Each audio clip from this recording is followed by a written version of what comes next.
kusangana kwatiri kuita paZim Newsbeat. Zita rangu ndinoitwa Frank Wesere.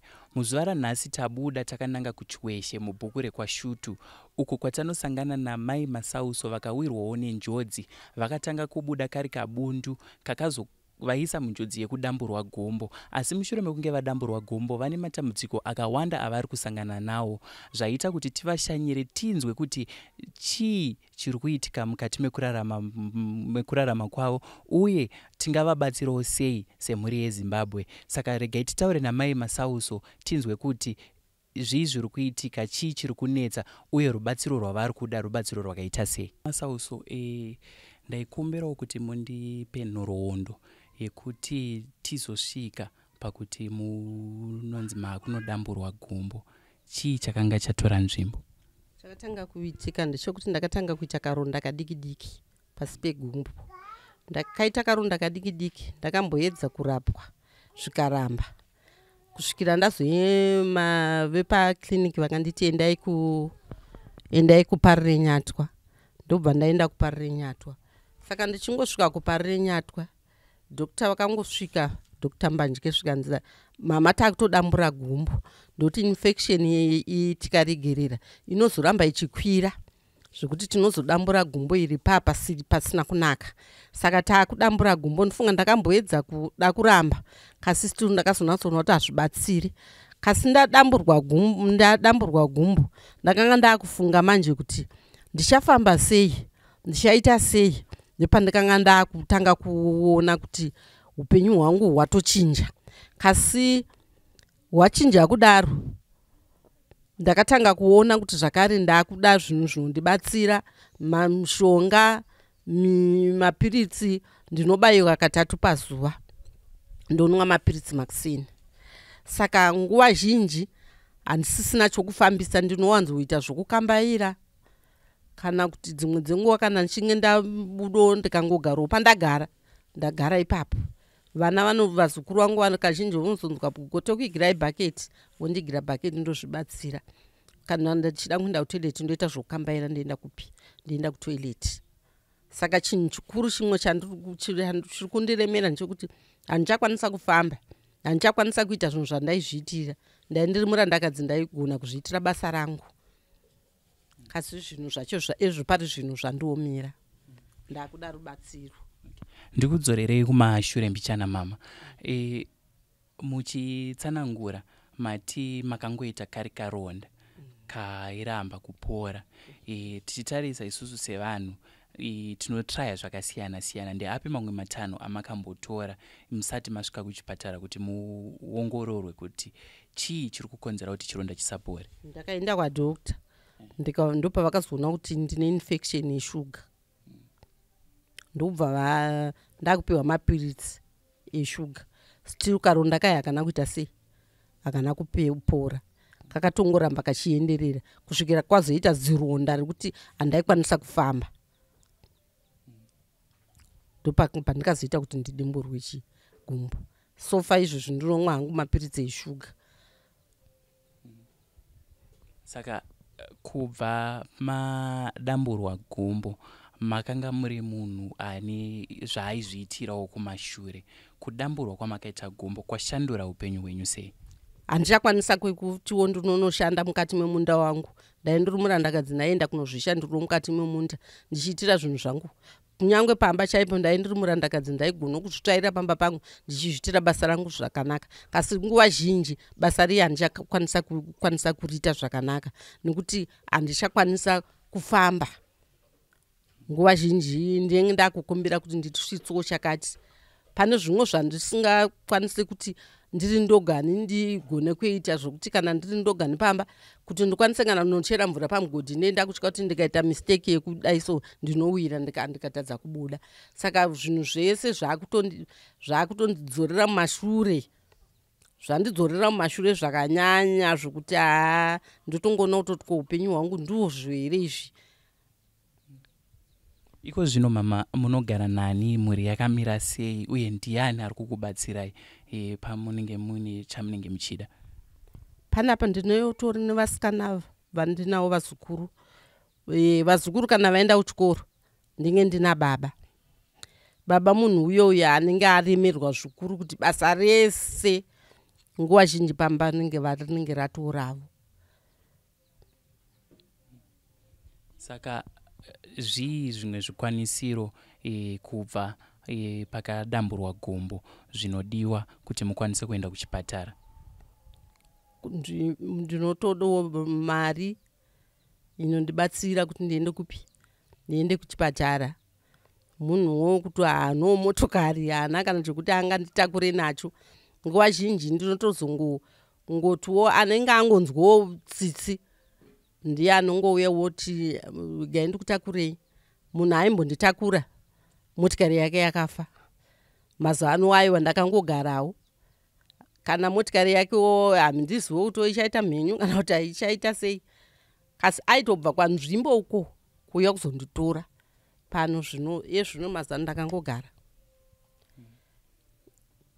Kuchipatara hakuna here dzingava mari kana mishonga yamunotarisirwa kuti munge muinayo? Zvakatonyanya inotodiwa mishonga kuchipatara inodiwa. Mishonga yavanondinyorera nguva zhinji tikanga taiunganidza inoreza kuma 30 kana 45. Inenge iri mishonga chete, hapana transport. Saka zvimwe zvinhu zviri kundiomera zvokuti upenyu hwacho ndotoona kuti hwatodzokera pai mumashure. Muchitaura mama, mataura mukati mimi iko zvino baba ndo vakutotakura basa zhinji repamusha, zvichireva kuti pamwe havasisino nguva yekuti vabude semunhu wechirume vachienda kunoshava-shava. Mari idzi dzinenge dzichidiwa kuchipatara muri kudziwana sei? Vari kuita sei kuti vakwanise kukureizirai mari kuti muende kuchipatara? Ipapo ndo pane dambudziko. Pane dambudziko. Takambenge tichiti patikanga hatisina izvo mombe dzakafa. Vanotongo kutambura kwokuti mari kuti vaiwane. Munhuwo futi akura akuzviitira zvaanongoitawo zvinhu zvake zvokuti kuti unatsoona kuti mari dzachino dzichiwanika hapasisina. Mukwasha aimbobvisa mari ndichitiwo aindibatsira akashaya last month. Saka pari zvino izvi ndinongori pazero.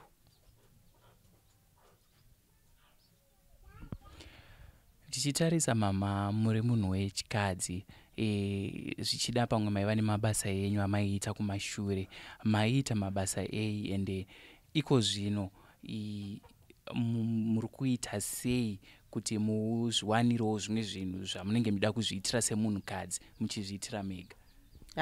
Zvino zvapana. Hapana ndakagara. Nekuti ezvezvi munhu ari kuenda kumunda. Zvamuri kuona zvokunonorimwa nomunhu mumwe chete. Apo mombe hatisisina anoita zvokutimba nebadza. Saka upenyu hwacho hwakatooma. Hapasina chandichagona kuita. Nekuti pakanga ndisandadamburwa gumbo rangu taienda tinobatidzana nababa tichishanda tese tiri vanhu taizvishandira nemaoko edu. Yezvinezve hapana chokuita, kugara nakugara. Mama, ndanzwa kuti pamakaudzwa kuti solution yavepo kudambura gumbo, makazvigamuchira sei uye makazvisvitsa sei kuna baba ivo vakazvitambirawo sei? Ndakambononoka kuzvigamuchira nekuti ndaifungidza kuti ndichafamba sei, ndichaita sei, nemararamiro angu achasvika papi. Ndofunga ndakabvunza murandarume ndiri mukati meparenyatwa ndikati uchazvigamuchira here zvinhu izvi? Akati ndinozvigona. Saka handina kushora hangu. Murandarume akazvigamuchira. Zvese zvandinokumbira kuti ndiitirewo ari kundiitira, kasi kuti ndiye ndichingoona kuti munhu ari kuomerwa chokuita hapasisina. Saka akazvigamuchira. Nekuti dai asina kuzvigamuchira handaikasira kurekavha. Ndaitotadza kurekavha nestress.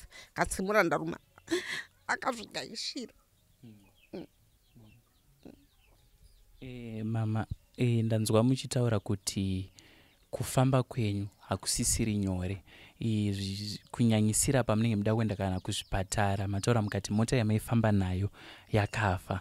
Zvakaoma sei kuti nedambudziko ramuinaro muwane transport inonokusiyai panzvimbo yamunenge muda kusiyiwa, zvingada pamwe kuchipatara kana kuti kwamunenge muchidawo kungoenda? Ndichitsvaga ndega netransport izvo zvinotondiomera zvokuti ndinotenga ndienda kutorangarira kuti ezvezvo ndakudzokera kuchipatara. Dambudziko riye rauya rekufamba, dambudziko rokufamba ndo rakatonyanya rokuti kana ndakutosumuka panotonetsa kunotenge ndakutotsvaga motikari yekuhaya, ndotsvaga motikari yekuhaya. Wokuhaya uyo otaurawo mari yake yaanoita se yaanotaura zvokuti ndipedze kumubhadhara panotora nguva ndichibhadhara. Ndanzwa muchiti kazhinji munowanzoenda kubhindura nekuti pabhindura ndipo padhuze. Kazhinji pamunowana transport ingava yekuhaya vanowanzoda mari yakawanda sei?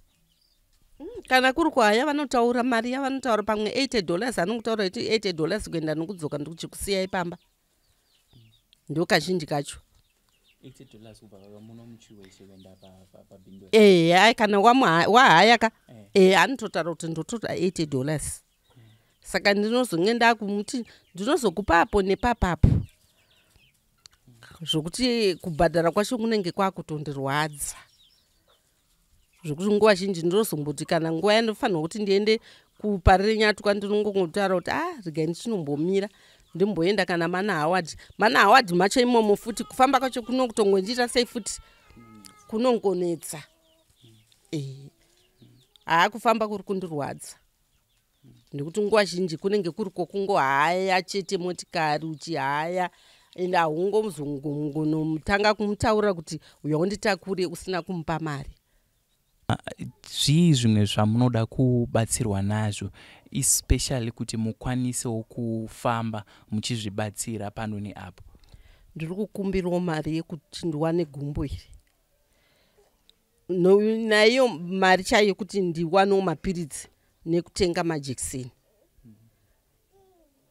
Mari yacho ndo iri kutondinetsa. Saka ndiri kudo rubetsero ipapo. Mataura mapiritsi nemajekiseni pamwedzi zvingada mari yakawanda sei kuti mubatsirikane nemapiritsi nemajekiseni? Pamwedzi nemapiritsi nemajekiseni netransport neri zvinosvika kana 60. Zvongoti hauzokwanisa kuningiriko kwavanoenda dzimwe dzenguva vanoenda vakaenda kubhindura vanenge vachidiwa mari yakati wandei. Ndokwa kazhinji ndo padhuze. Mataura futi mukati muruda kutengerwa gumbo. Mukufamba makambonzwa kuti riri kuita mari uye riri kuwanika panzvimbo dzipi kuitira kuti kune vanokwanisa pamwe vanogona kuti ndiri padhuze rega ndinotenga, zvingada mari yakawanda sei? Izvo ndo zvandisingazivi.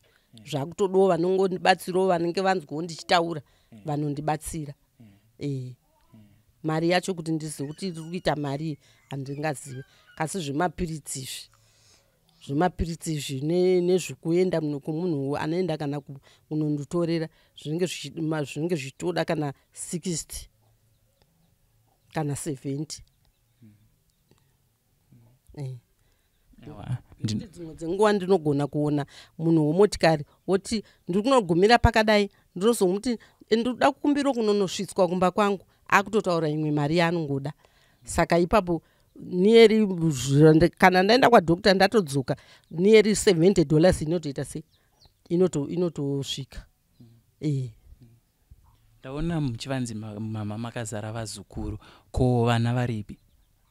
Tisiri kutarisa musikana wamataura kuti akabva kushayikirwa. Vana vamwe mumwe vakaroorwawo vari mudzimbo dzavo, kasi kunongori kuroorwa kuyoko kungoti unongochingoonawo kuti mwana angonotsvaga pekugara, kasi kunenge kusiri kudzimba kwazvo. Ndinotenda mama, ndichishuvira kuti muwane rubatsiro rwamuri kutsvaga, kuti mubatsirikane muzvikwanise kuzvibatsirawo semukadzi aimboita mabasa ake akasiyana-siyana. Mataura mukati maienda kumunda muchiita mamwe mabasa. Handizive kana muine mamwe mashoko amungada kutaura kumhuri yeZimbabwe, kana kuti amungada, kana zvingava kana zvimwe zvikumbiro zvichida pamwe zvamunenge maona kuti ichi chidai ndachitaura. Munhu uri kukupai mungano wekuti mutaure nemhuri yeZimbabwe izvezvi. Ndiringokumbirawo kuti kana vanenge vane mari yekuti nditenge gumbo vandibatsirewo nayo. Aiwa, ndinotenda mama. Mhuri yeZimbabwe ndofunga manzwa dambudziko riri kusangana namama Masauso avo vari muno munzvimbo yeChiweshe mubhuku rekwashutu. Mukadzi aizviitirawo mabasa aaizviitira kusvikira vazosangana nedambudziko rekuti vakaita chironda chakavasvitsa kuparire nyatwa. Vakasvika vakanzi aiwa, chironda ichi yatova shuga inoda kuti gumbo ridamburwe. Zvakaita kuti vasakwanise kuita mamwe mabasa avaizviitira semunhu mukadzi, akaita sekuenda kumunda nemamwe mabasa epamusha akasiyana-siyana. Vari kuchema kwamuri mhuri yeZimbabwe kuti vapeiwo rubatsiro runosanganisira mari dzekuwana mishonga nemajekiseni anodiwa kuti gumbo pavakadamburwa papore zvakanaka. Vari kuchemawo futi nekuti kwavari kugara kuti vasvike kuchipatara kunonetsa transport, uye mari dziri kudiwa nevakomana vanouya vachivatakura kuti vanovasiya kuchipatara kubhindura dzakawandisa. Kune vanokwanisa kuvabatsira, nhamba ndidzo dzatichaisa paskirini kuti muvabate, mutaure navo muchinzwawo zvimwe zvezvinhu zvavanenge vachida kuti vabatsirikane nazvo. Zita rangu ndinoitwa Chiweshe, ndakamiririra Zim News Beat, naEliza akatibatira kamera. Tinoti chisarai.